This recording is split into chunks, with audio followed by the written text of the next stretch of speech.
The dense canopy of the Olympic National Forest stretched endlessly in every direction, its towering Douglas firs and western hemlocks creating a cathedral of green that filtered the Washington sunlight into scattered beams.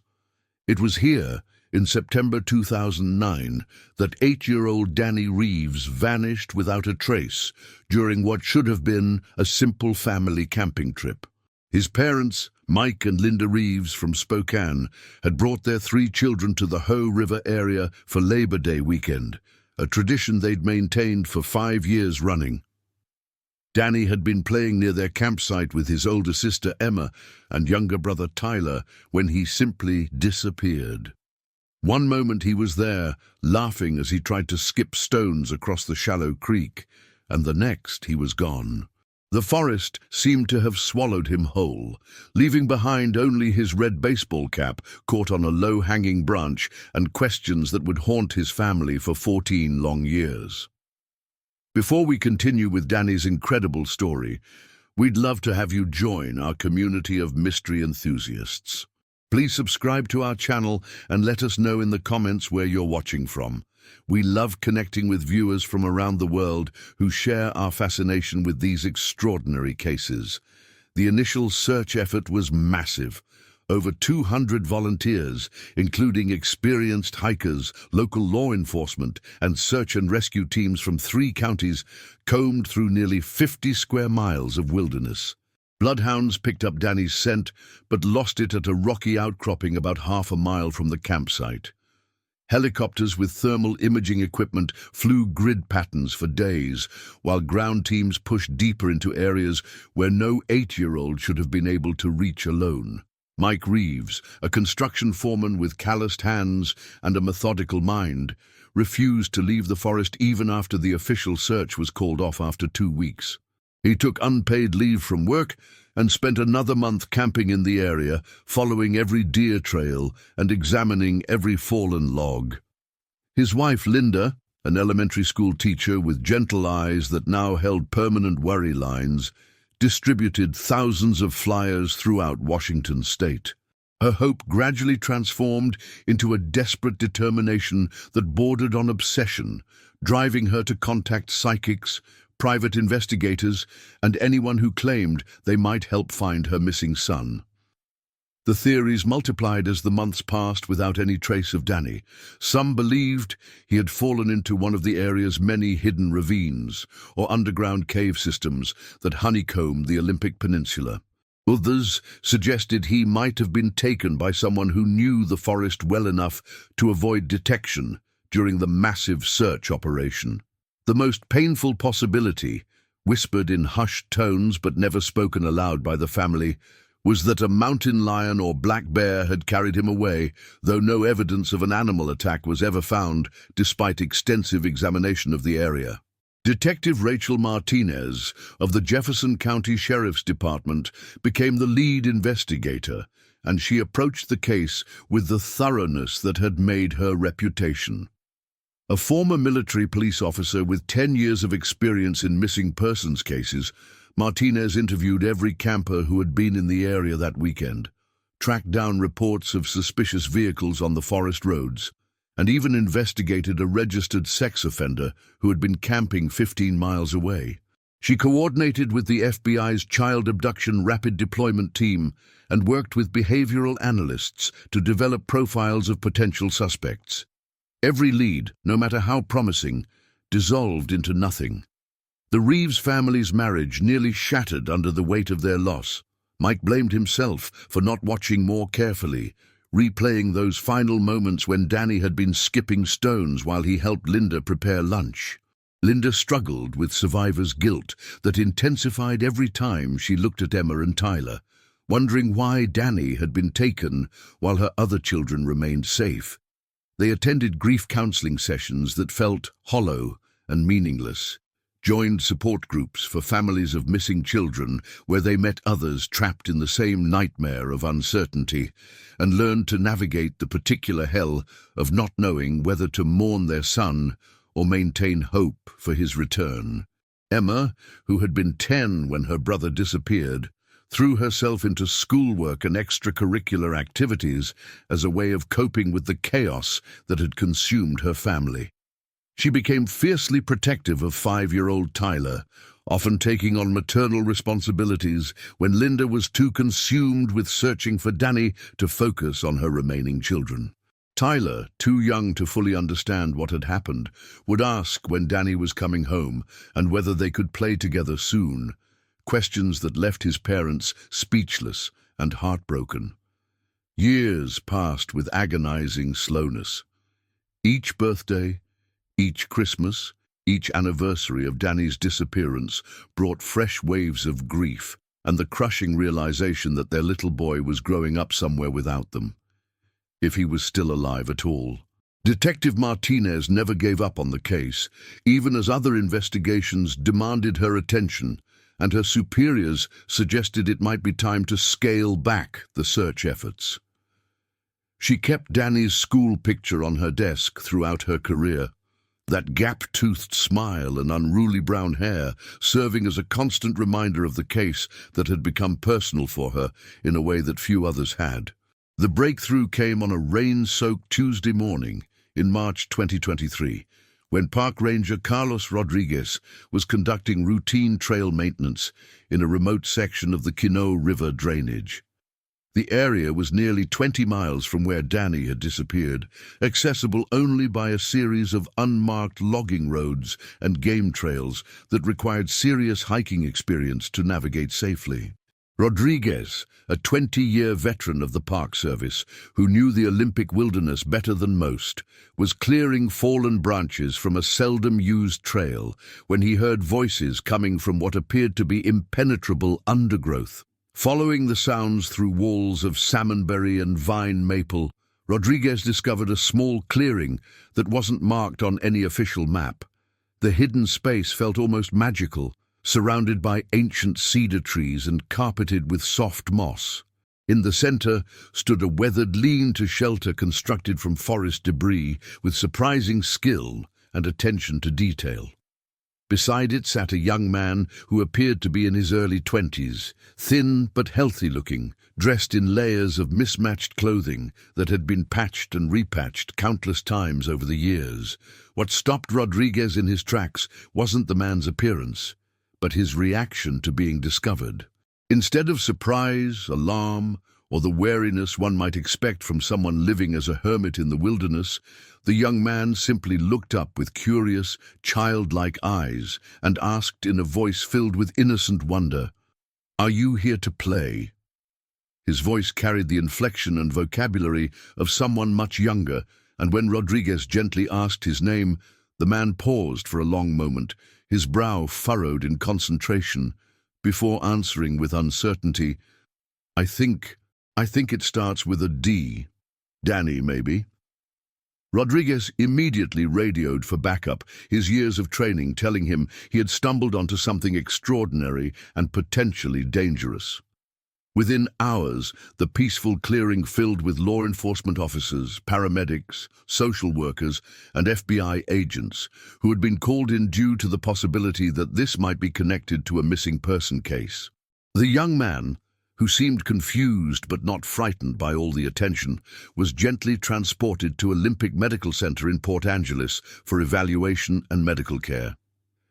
It wasn't until Dr. Jennifer Hayes, an emergency room nurse with sharp eyes and an excellent memory, noticed an old scar on the young man's left forearm, that pieces began falling into place.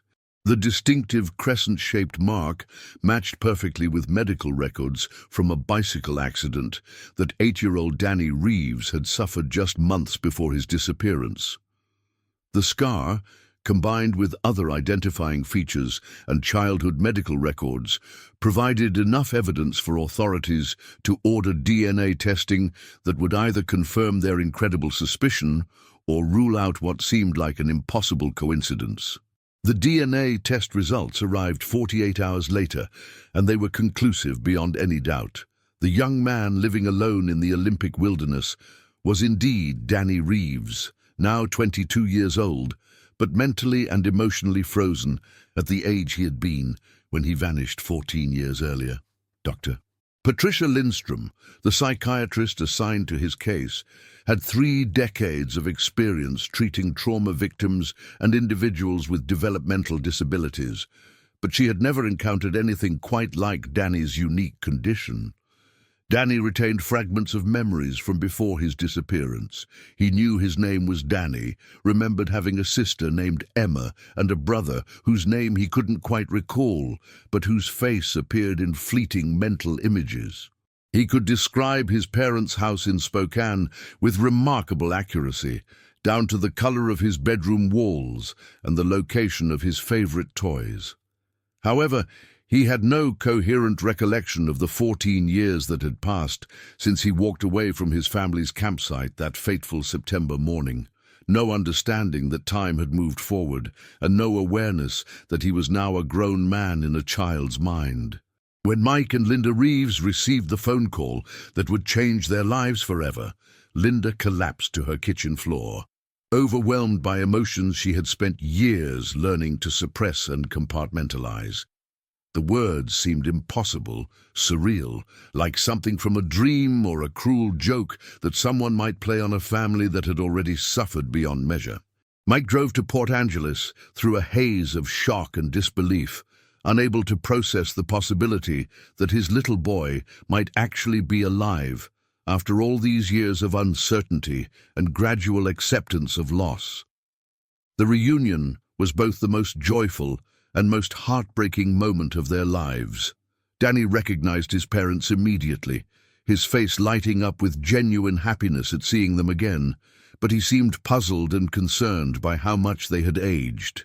He asked Linda why she looked so tired and sad, whether his dad had always had gray hair and those deep lines around his eyes. To Danny, only a few days or weeks had passed since he had seen them last, and their transformation into middle-aged people marked by years of grief was confusing and distressing to his 8-year-old mind trapped in a 22-year-old body. The medical examination revealed that Danny was in remarkably good physical health, despite his 14-year ordeal in one of the most challenging wilderness environments in North America. He showed clear signs of having lived outdoors for an extended period. His hands were heavily calloused from years of manual work, his skin was deeply tanned and weathered, and he had several old injuries that had healed without proper medical attention.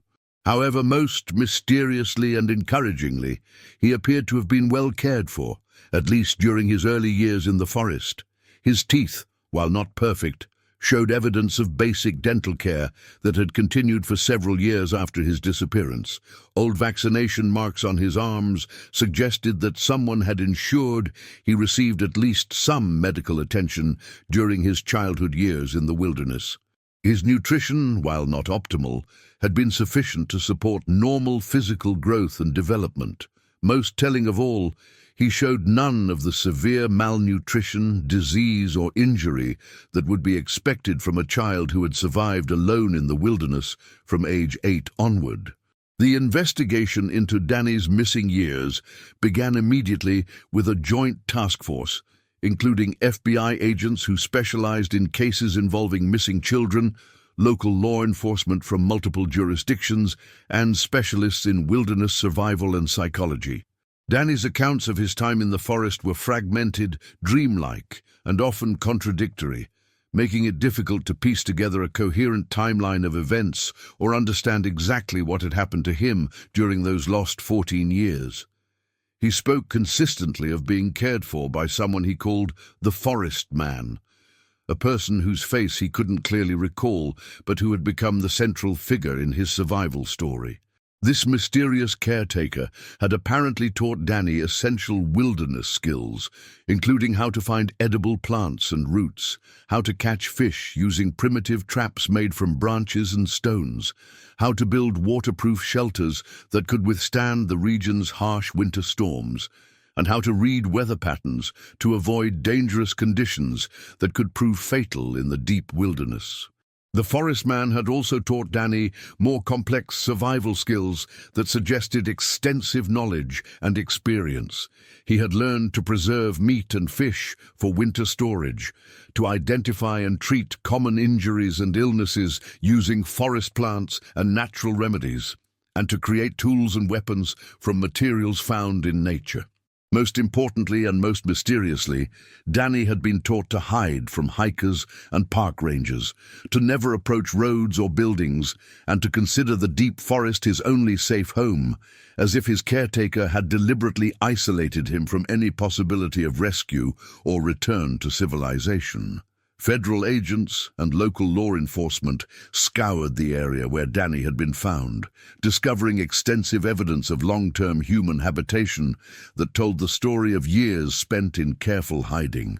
They found multiple shelter sites of increasing sophistication, suggesting that Danny and his caretaker had moved regularly to avoid detection while gradually developing more permanent and comfortable living arrangements. Food storage areas contained preserved fish, dried berries, and other provisions that could sustain someone through harsh mountain winters. Most impressive was a crude but highly effective water collection and purification system that channeled rainwater through sand and charcoal filters into underground storage chambers lined with clay and stones. The engineering required for such a system suggested that Danny's caretaker possessed not just wilderness survival knowledge, but also technical skills that went far beyond basic camping or hunting experience. Yet despite the most intensive investigation in the area's history, involving dozens of agents and specialists, no trace of this mysterious forest man was ever found. Dr. Lindstrom worked with Danny for months, using a careful combination of traditional therapy techniques and specialized approaches designed for individuals with developmental disabilities and trauma-related conditions.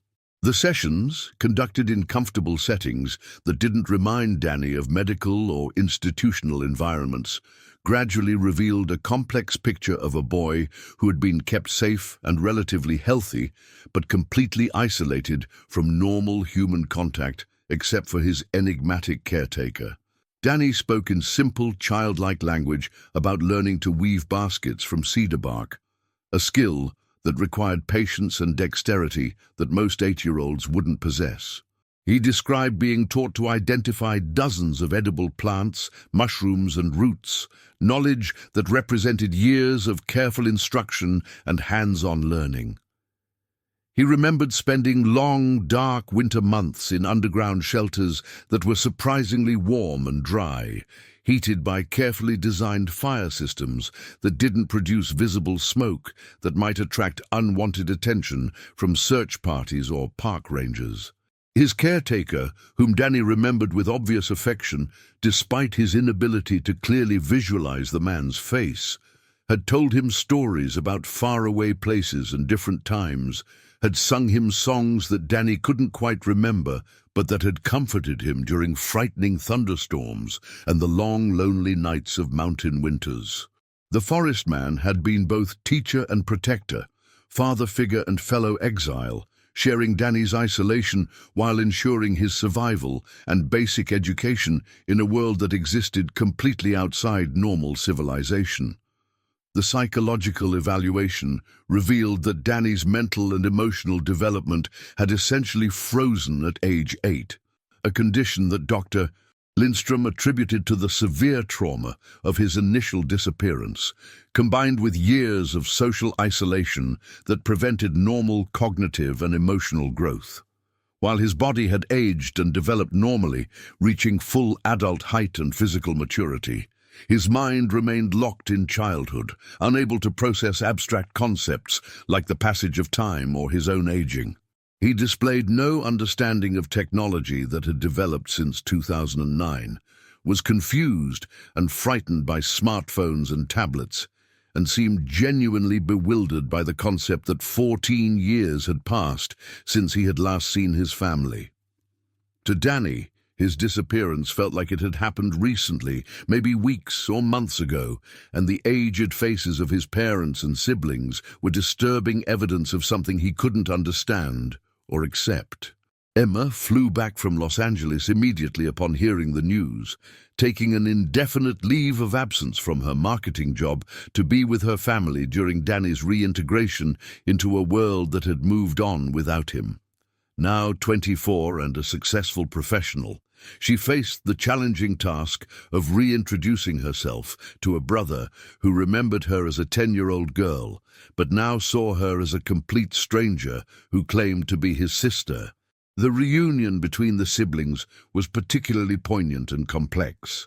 Emma had spent 14 years grieving for Danny while simultaneously growing up, attending college, starting her career, and building an adult life that included relationships and responsibilities Danny couldn't comprehend.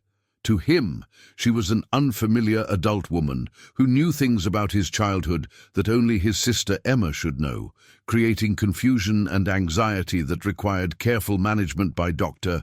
Lindstrom and other specialists. Tyler, now 19 and a college sophomore studying environmental science, partly inspired by his missing brother's love of nature, struggled with his own complex emotions about Danny's return. He had spent most of his conscious life as the youngest child in a family defined by loss and uncertainty, developing his identity around being the surviving brother whose presence provided some comfort to grieving parents.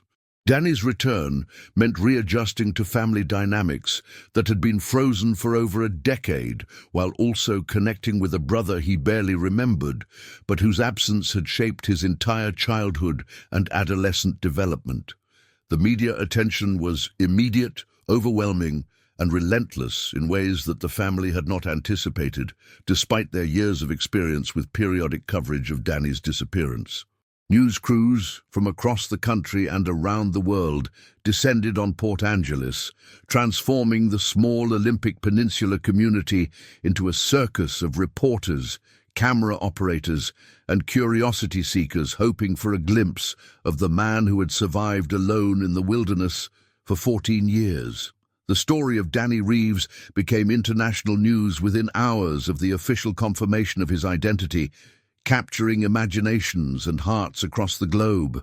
Here was a real-life survival story that seemed to defy all odds and challenge assumptions about human endurance and adaptability.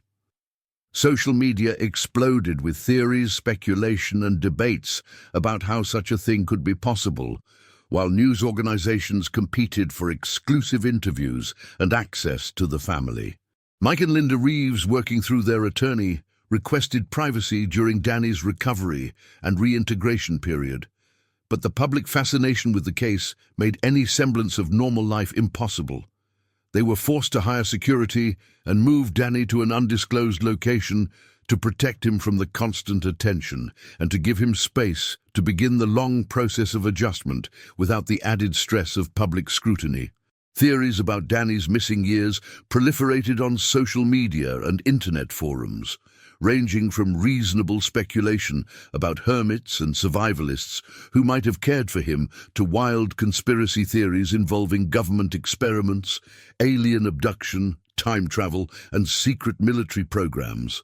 The complete absence of any trace of his caretaker only fueled more elaborate theories about cover-ups and mysterious disappearances that had no basis in reality but captured imaginations worldwide. Law enforcement agencies coordinated their efforts to identify Danny's mysterious caretaker, expanding their investigation to include missing persons reports from across the Pacific Northwest, unsolved crimes that might be connected to someone living off the grid, and databases of known individuals with advanced wilderness survival skills or military training. The profile they developed suggested someone with extensive outdoor experience, possibly military background, who had chosen to live outside normal society for personal reasons that might include legal troubles, psychological trauma, or simply a desire to escape civilization entirely. Despite checking thousands of leads, Interviewing hundreds of potential suspects and witnesses, and following up on tips that came from across the country and around the world, the identity of the forest man remained a complete mystery that seemed to deepen rather than resolve as the investigation continued. It was as if Danny's caretaker had simply materialized from the wilderness to save a lost child, and then vanished back into the forest without leaving any trace of his existence or identity. As the months passed following Danny's recovery, his family faced the enormous challenge of helping him adjust to a world that had changed dramatically during his absence, while also dealing with their own emotional responses to his return. The joyful reunion quickly gave way to the complex realities of caring for someone whose unique condition required specialized attention and support that no existing programs or services were designed to provide.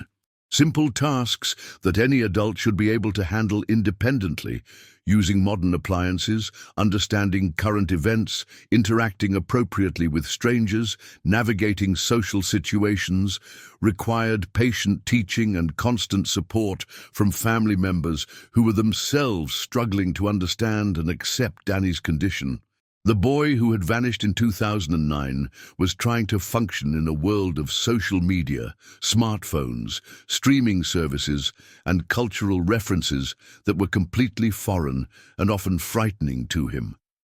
Mike and Linda faced the unique challenge of parenting a child whose body was that of a young adult, but whose emotional and mental needs remained those of an 8-year-old.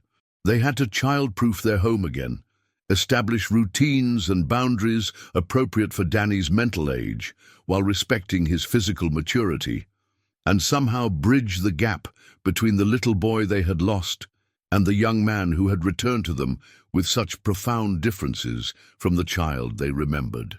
Dr. Lindstrom continued working with Danny 3 times a week, using a combination of traditional therapy approaches and specialized techniques designed for individuals with developmental delays and trauma-related conditions. Progress was slow and often frustrating, but gradually measurable improvements began to appear. Danny slowly began to accept that time had passed, though he continued to struggle with understanding the concept of 14 years and what that meant for his relationship with family members who had aged and changed while he remained mentally frozen in childhood. He showed remarkable resilience and adaptability in some areas, slowly learning to use basic modern technology like television remote controls and simple computer games, while remaining completely overwhelmed by more complex devices or social situations. His innocent wonder and childlike enthusiasm, somehow preserved through years of isolation and hardship, brought unexpected joy to family members who had forgotten how to find happiness in simple things. The investigation into the identity and fate of Danny's mysterious caretaker continued for over a year after his recovery, with federal agents and local law enforcement following hundreds of leads and interviewing dozens of potential suspects.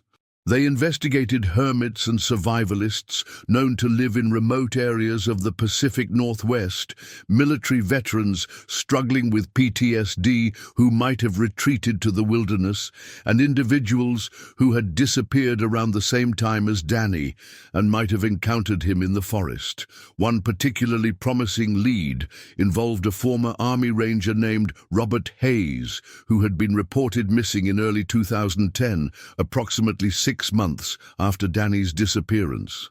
Hayes had extensive wilderness survival training from his military service and had been struggling with severe PTSD following multiple deployments to Afghanistan.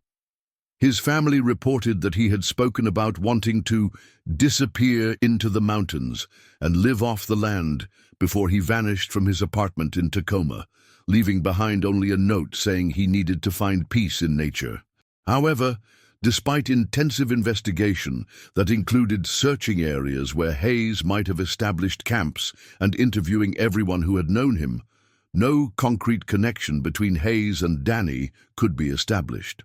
Hayes's military records showed he had the skills necessary to survive in the wilderness and care for a child, But without physical evidence or testimony linking him to Danny's case, investigators could only add him to the growing list of possible but unconfirmed candidates for the identity of the mysterious forest man.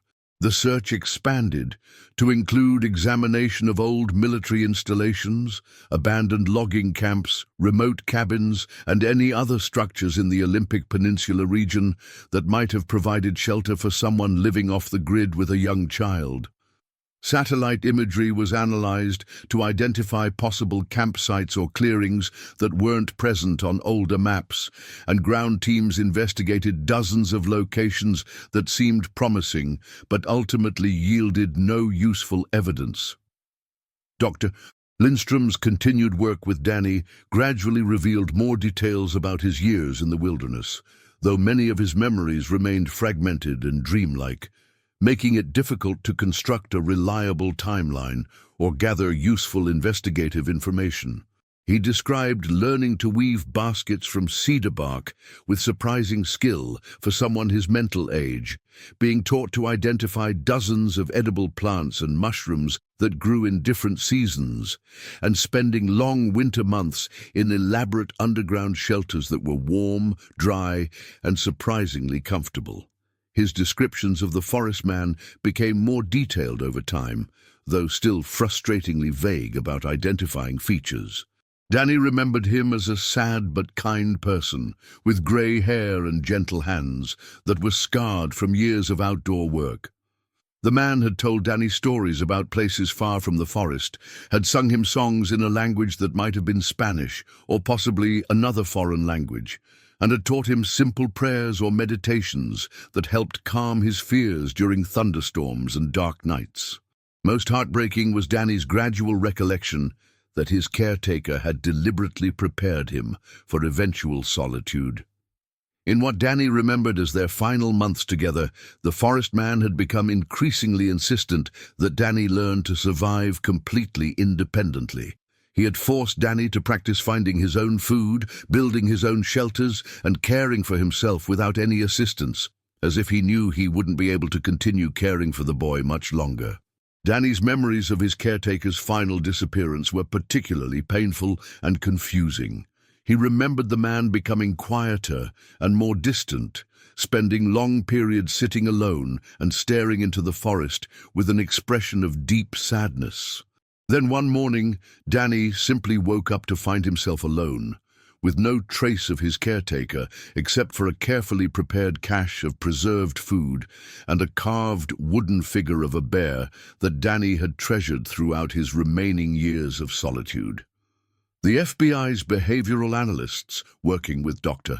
Lindstrom and other specialists, developed a psychological profile suggesting that Danny's caretaker had likely been someone dealing with terminal illness, severe depression, or other personal crisis that made him unable to continue caring for the boy indefinitely. The gradual withdrawal and careful preparation for Danny's independence suggested someone who knew he was dying or planning to end his own life, but wanted to give the child the best possible chance of survival. This theory explained many aspects of the case, including why the caretaker had never attempted to return Danny to his family, why he had taught the boy to avoid all human contact, and why he had eventually disappeared so completely that no trace of him could be found. However, it provided little help in identifying who this person might have been or what had ultimately happened to him in the vast wilderness that had become both sanctuary and prison for a lost boy and his mysterious guardian. As Danny's second year back in civilization progressed, his family began to see encouraging signs of mental and emotional development that gave them hope for his future, even if he would never be able to fully recover the lost years or develop normally for his chronological age.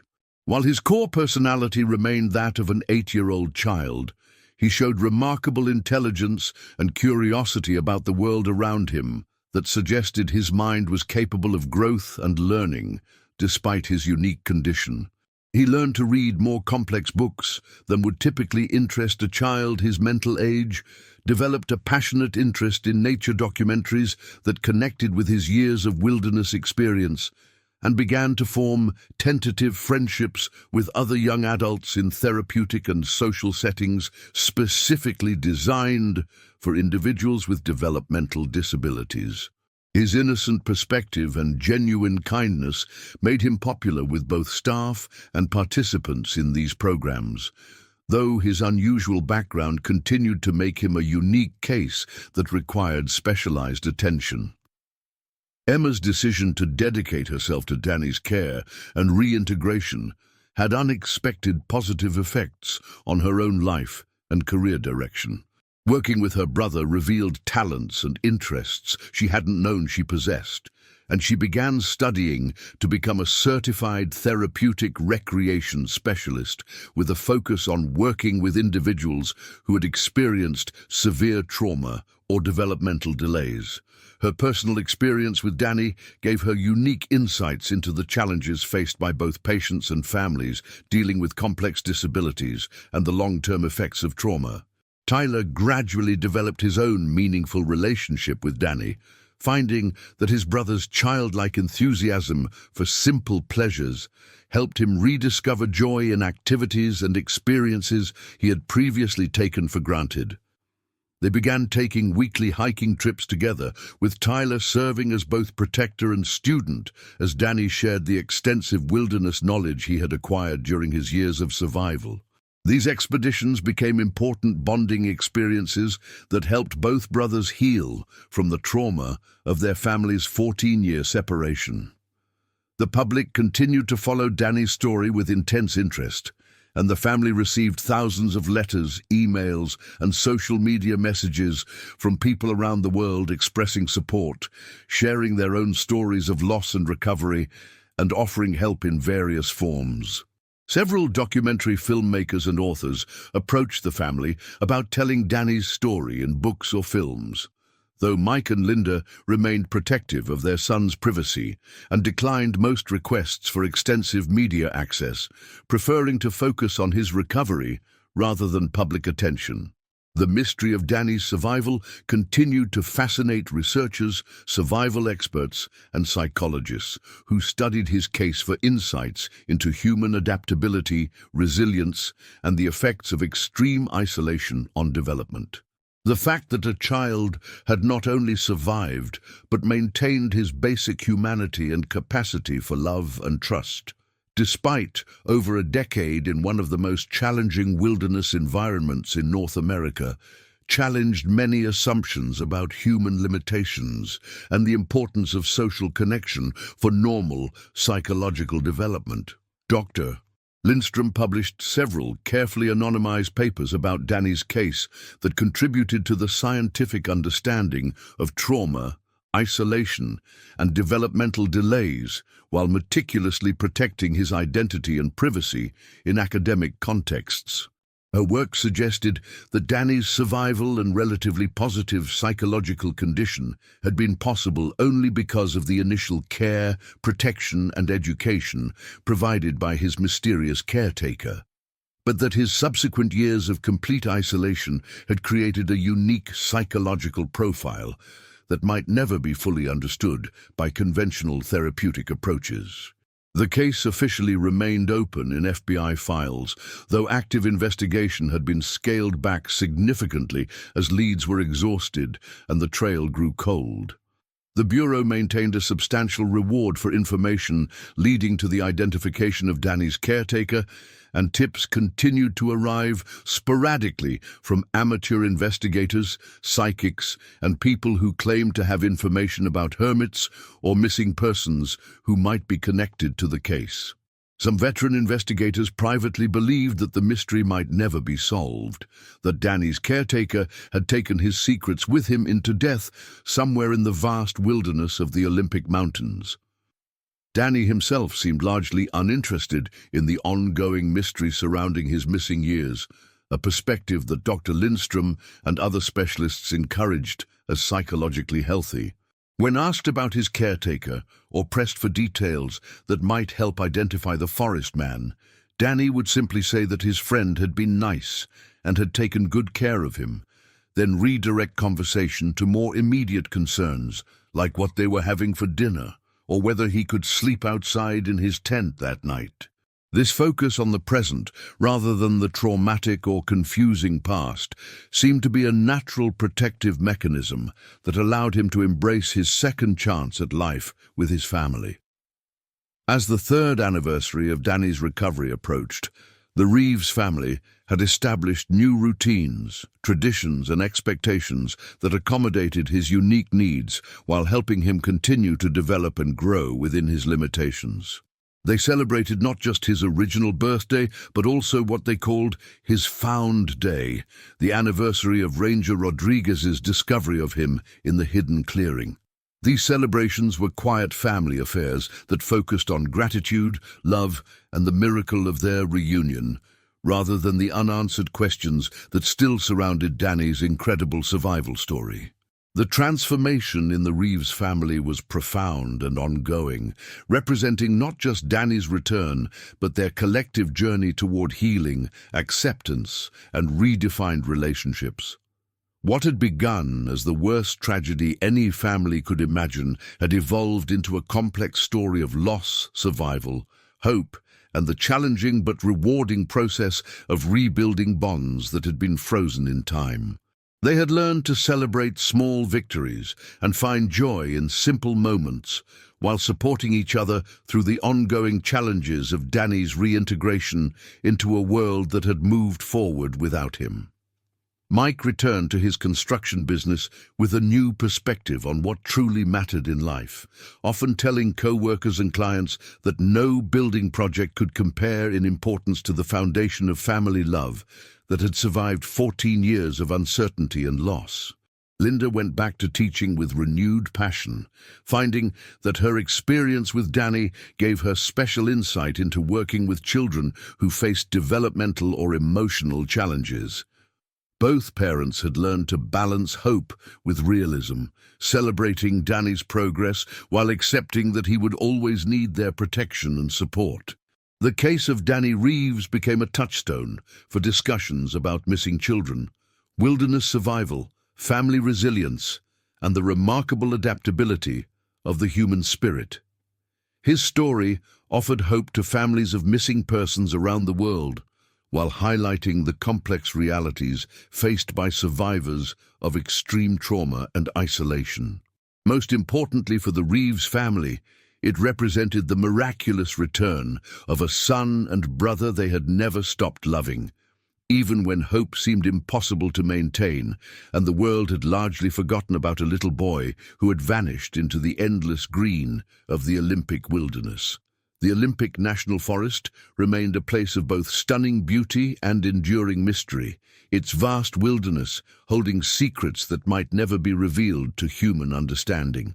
Somewhere in those ancient trees and hidden valleys, the truth about Danny's missing years rested along with the remains of the mysterious man who had saved a lost child's life at the cost of his own anonymity, freedom, and ultimately his life. The forest had been Danny's prison and his salvation, his school and his sanctuary, teaching him lessons about survival and solitude that no classroom could provide, while keeping him alive against impossible odds. For Danny Reeves, now slowly but steadily building a new life, surrounded by family members who loved him unconditionally, the wilderness years were becoming a distant memory that felt more like a long, strange dream than lived experience. His story continued to unfold one day at a time, marked by small victories and gentle progress rather than dramatic revelations or miraculous transformations. It remained a testament to the power of human love, the resilience of the human spirit, and the enduring hope that can sustain families through the darkest periods of loss and uncertainty. The mystery of the forest man who had saved Danny's life would probably never be solved, but his legacy lived on in the young man who had returned from the wilderness with his capacity for wonder, trust, and love intact, despite years of isolation that should have broken his spirit. Danny's survival was more than just a story of wilderness endurance.